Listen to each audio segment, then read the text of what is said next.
Greetings and welcome to Job Street's Independence Day Virtual Career Fair 2022.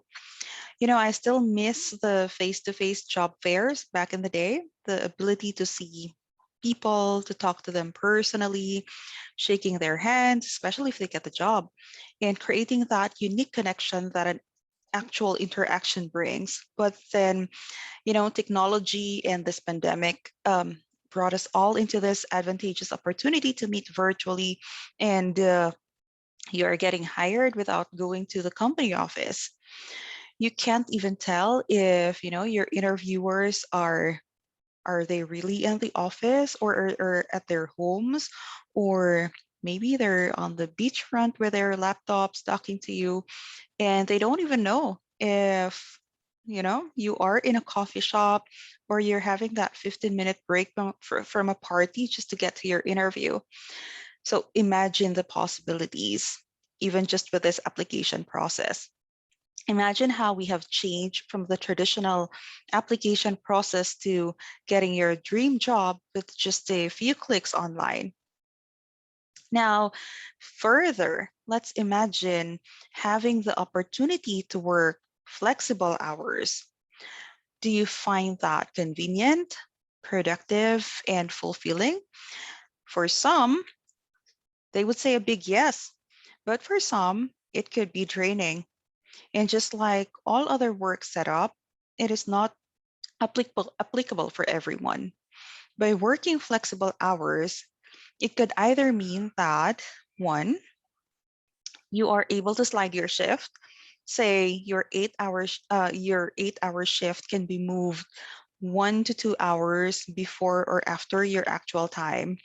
Second, you have the freedom to log in anytime as long as you complete an 8 hour shift. That's a 40 work hour week. Or third, you are given the freedom to compress your work or to have a split shift. Say you render 4 hours in the morning and 4 hours at night, especially if the operations is 24/7. Now, it seems interesting and enticing, right? It means that you are not compelled and confined within strictly imposed regular work shifts like just 8 to 5 or 9 to 6.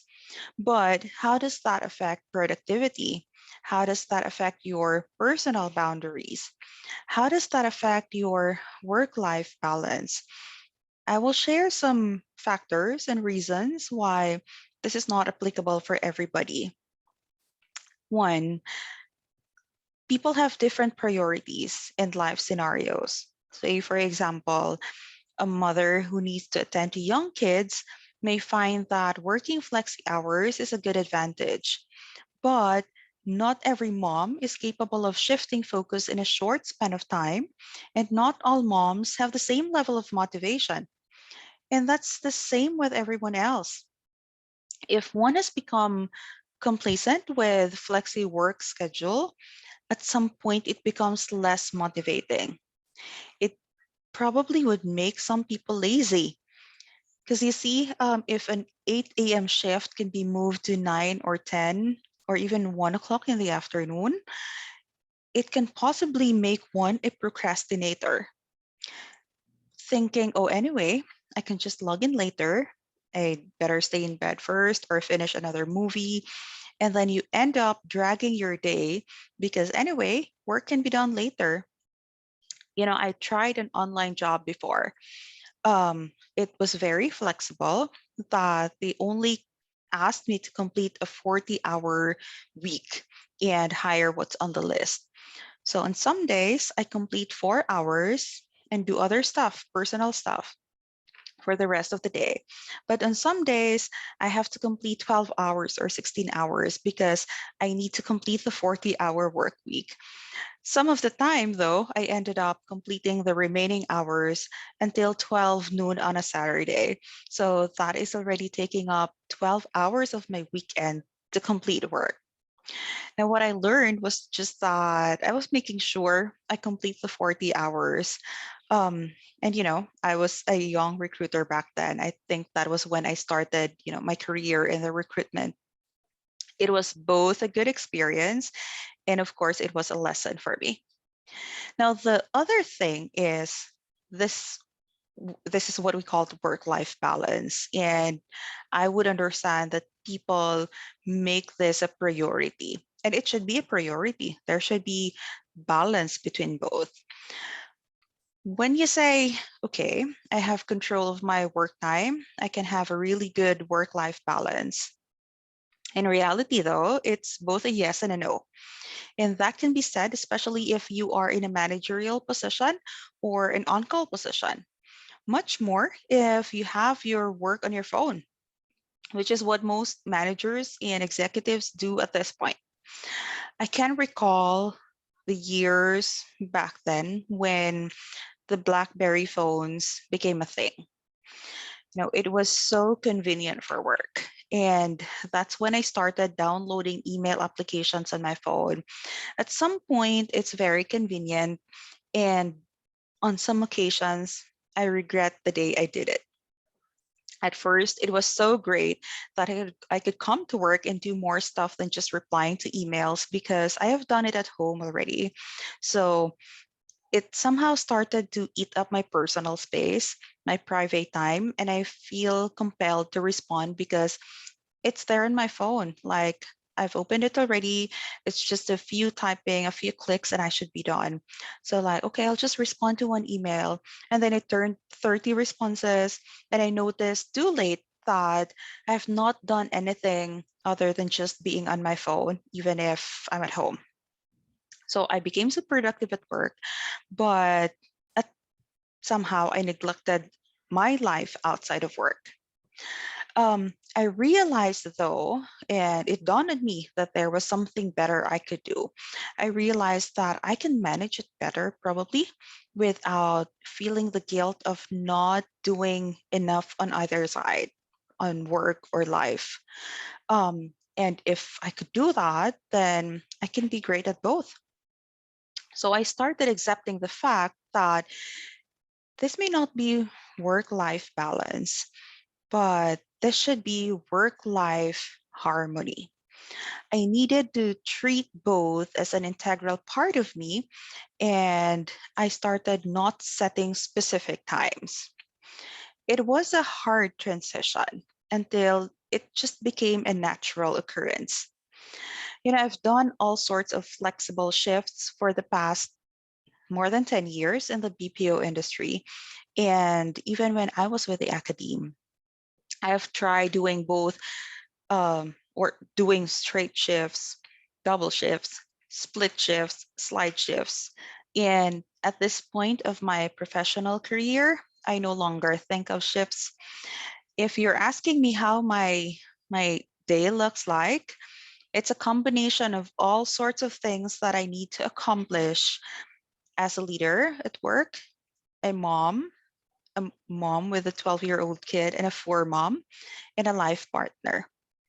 My day starts at 9 or 10 o'clock in the morning because I know I can never be a morning person. I cannot wake up that early. So it starts at 9 or 10 with my coffee. It ends around 3 a.m. That's my normal sleep time. And at some point, people would call me Miss 24/7 because I don't mind responding to an email or a work chat at any time as long as I'm awake and my phone is with me. And that's even when I'm out biking or I'm out hiking.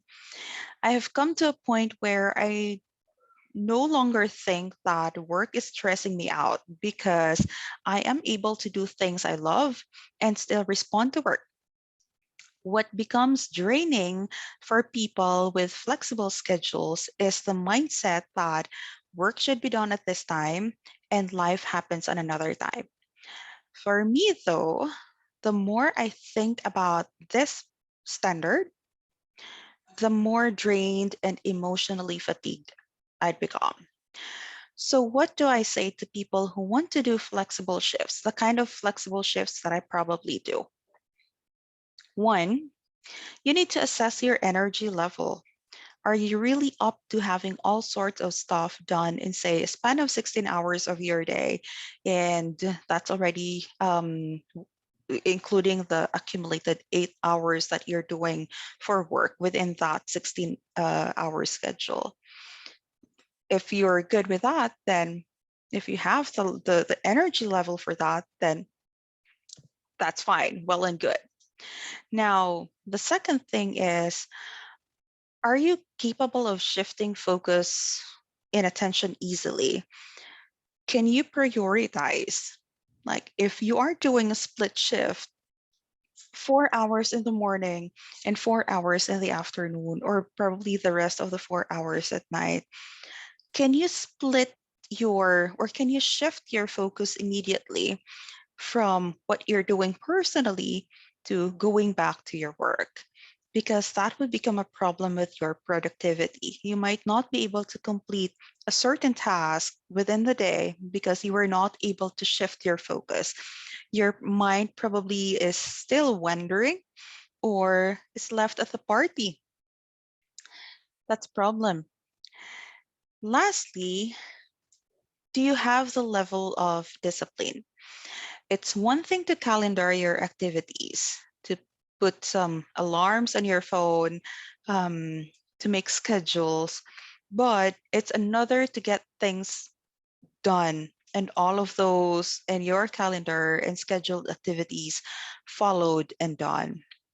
So the point really is, remember that the world of work is changing rapidly. We don't really know what other possibilities there are in the future of work. We should really be making the adjustments in how we view work parallel to how it is changing in actuality. Because the more you are prepared for these changes and possibilities, the better you can adapt and the more productive you would become. And as what they say, well, the happier your life can be.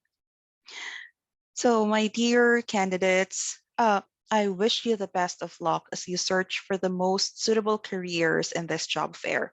There are a lot of opportunities. It's up to you to choose what is the best for you. My recruitment team is also in this job fair, so you can shoot us an email too at recruitph@peakoutsourcing.com.